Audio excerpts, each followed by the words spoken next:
Despite the storm raging beneath his composed exterior, Munchen's expression remained placid. The weight of survival bound him to the sect's will, leaving no room for defiance. He could feel Baek Soyan's gaze pressing down on him, expectant and amused, like a spider watching its prey inch closer to the web. With a slow, measured breath, Munchan suppressed the turmoil in his heart and bowed even deeper.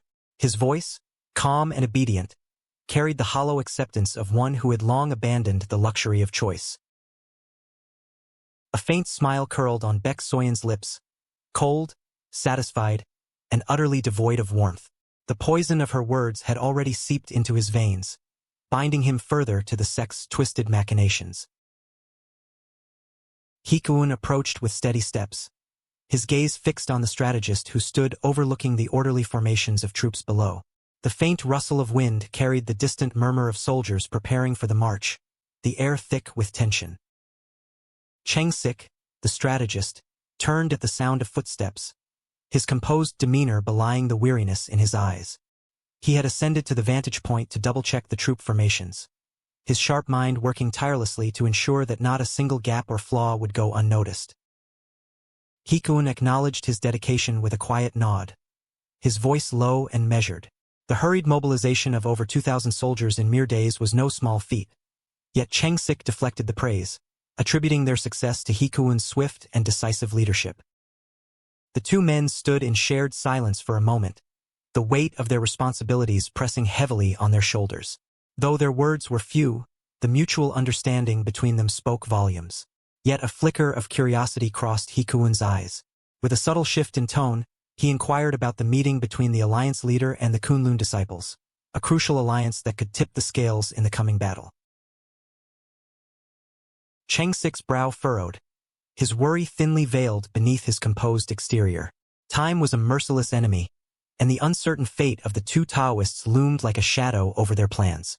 If Yeon-Myeong managed to treat the injured disciples and return with them to the front lines, the righteous alliance would gain 6 flowering state masters, an invaluable edge against the looming threat of the demon sect. Yet beneath his calm words, a silent prayer lingered.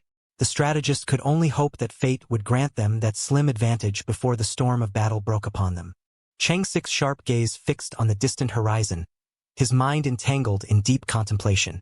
The gentle breeze carried the scent of earth and steel, a faint prelude to the looming clash between light and shadow. His fingers lightly traced the edge of a folded map tucked beneath his sleeve, the strategic calculations running endlessly in his head. The weight of the righteous alliance's survival bore heavily on his narrow shoulders. The Heaven's Brilliance Demon Lord, a name that had struck fear into the martial world for decades, commanded 5 extreme demon masters, each a living nightmare. If the alliance could maintain their current strength, the pressure would lessen, yet only if they endured without wasting their limited forces. His conclusion was clear. Until Tang Yeon-Myeong returned, their strategy must revolve around containment, holding the enemy at bay without provoking an all-out confrontation. The alliance's power must be preserved, like a tightly drawn bowstring waiting for the right moment to release. Yet, even as his mind wove its careful plans, Jigel Cheng-sik remained unaware of the storm quietly brewing beyond his grasp. Far away, Tang Yeon-Myeong's solitary steps were carving a path toward the heart of the demon sect, a journey that would stretch far beyond any expectation. When their alliance leader returned, it would not merely be as a commander rejoining his troops. He would return having committed an act that would shake the foundations of the martial world, an earth-shattering deed destined to be etched into history, leaving even the far-sighted strategist stunned by the outcome. Beneath the boundless azure expanse of the Tian Shan Mountains in Xinjiang, where the piercing winds howled through jagged cliffs, stood the formidable palace of the heavenly demon sect. Within its depths, in the heart of the main hall, the leader of the heavenly demon sect sat upon his obsidian throne, his presence casting an oppressive shadow over the chamber. Even though he remained composed, the demonic aura emanating from him filled the hall with suffocating pressure. Even without intent, his mere existence commanded submission. The faint scent of blood lingered in the cold air, a testament to the countless lives extinguished under his reign. Before him stood Munchan, the little poison demon, a rising star who had carved his path through the sect's treacherous underbelly. His youthful face bore the traces of hardship, hidden beneath a veil of calm composure. Though he had worked closely with the left and right envoys in secret missions, this was the first time he stood directly before the sect leader. Munchen's heart pounded beneath his chest, yet his exterior remained steady. The weight of the leader's gaze was heavier than chains, his demonic aura pressing down like an unseen mountain. The rumors were not an exaggeration. This man was a living nightmare in human form. Though his mind swirled with countless possibilities, Munchen's thoughts circled one desire. His loyalty and contributions had earned him recognition, yet his true purpose lay deeper, a path that could only be forged with power. Slowly, he steeled himself, casting aside the tremors within. The reward he sought was no ordinary treasure, but a technique shrouded in darkness. The true version of the reverse blood demon technique, a forbidden art whispered to devour both body and soul in exchange for boundless strength. The hall remained eerily silent, the suffocating atmosphere growing heavier as the sect leader processed Munchen's request. His crimson gaze darkened, reflecting a storm of unreadable emotions beneath his composed exterior. A low murmur escaped his lips, repeating the name of the technique, reverse blood demon technique, the true version, as if weighing the gravity of Munchen's ambition. Then, with a deep sigh, he leaned back upon his obsidian throne, his fingers drumming against the armrest in contemplation. The weight of his words carried an unsettling finality as he spoke, unveiling a truth that shattered Munchen's expectations. There was no such thing as a true version of the technique. From its very conception, the reverse blood demon technique had never been a fixed, complete art. It was merely a method of triggering demonic energy through specific acupoints, unleashing one's latent power at the cost of great risk. It was a path of destruction, one that disregarded safety entirely. If one were to fully activate every acupoint, throwing away the fear of death itself, then that would be the so-called true version. The sect leader's words struck Munchan like a thunderclap. His mind reeled, struggling to reconcile this revelation with everything he had learned up until now. Doubt crept into his thoughts.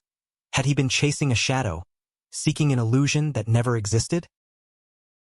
But before he could fully grasp the implications, a chilling sensation coursed through his body.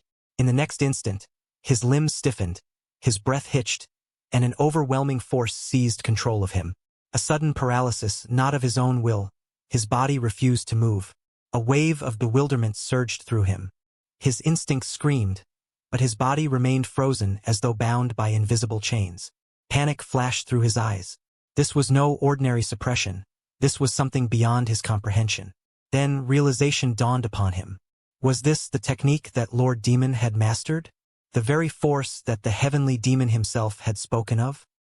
His thoughts spiraled in a frantic storm, yet his body refused to obey. Trapped within his own flesh, Munchan found himself standing at the precipice of something far greater than he had ever imagined. A faint smirk flickered across the sect leader's lips as he raised his hand, fingers curling slightly. An invisible force gripped Munchan's body tighter, the pressure intensifying as if the very air around him had turned to stone. The smirk carried a trace of mockery, a predator toying with its prey. Munchan's heart pounded, but his breath came shallow, choked beneath the crushing weight of the demonic energy.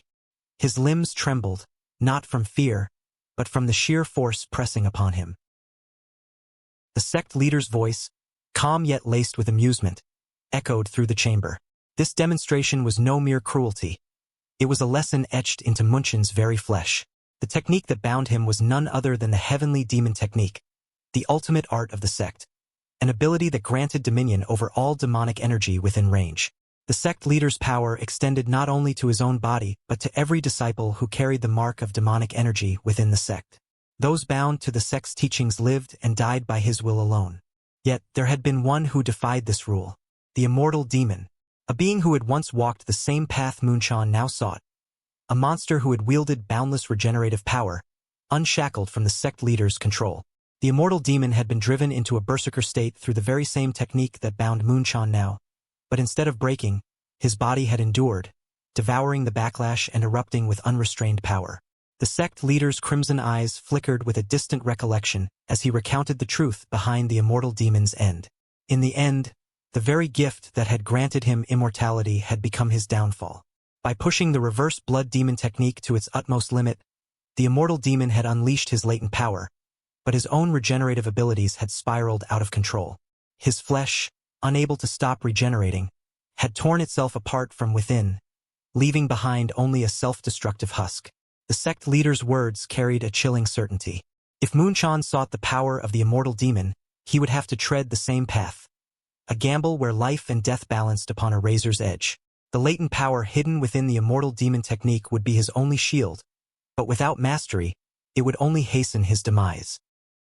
Munchon's breath grew ragged under the crushing force. His mind raced, grappling with the harrowing revelation. The ambition that had burned so fiercely within him now flickered against the stark reality of the path ahead. To claim the power he sought, he would have to cast aside all fear, even the fear of death itself. Yet, the chains of pressure binding his body served as a silent warning. The weight of the sect leader's gaze bore down upon him, a reminder that those who coveted power within the heavenly demon sect stood always on the precipice of annihilation. The oppressive silence within the grand hall deepened as the sect leader's final words echoed through the chamber. His crimson gaze locked onto the young figure before him. His question was not merely an offer, it was a test, a final threshold that separated those who sought power from those who were willing to be consumed by it. Munchon's breath remained ragged, his body still reeling from the suffocating force that had bound him moments ago. Yet, despite the invisible chains pressing upon his flesh, his resolve burned brighter than ever. With a sudden motion, he lowered himself onto one knee, his head bowed in unwavering determination. The darkness that had once shrouded his ambitions now surged into an inferno within his soul. Excitement gleamed in his sharp eyes, an untamed fire that refused to be extinguished. His voice, steady yet seething with raw intensity, rang through the hall as he swore his resolve before the sect leader. This was not mere desperation. This was conviction, the declaration of a man willing to cast aside his own life in pursuit of strength. Deep within, his thoughts churned, filled with the one name that had haunted him, burned into his very being like a scar that refused to fade: Tang Yeon-Myeong. The grudge, the hatred, the thirst for revenge coursed through his veins like poison. If this path granted him the strength to tear down that bastard with his own hands, then he would walk it without hesitation. Even if it meant facing death 100 times, 1,000 times, he would not waver. His fate, his future, his very existence, he would gamble it all. Lifting his head, his voice rang with unwavering resolve, demanding the knowledge that had eluded so many before him.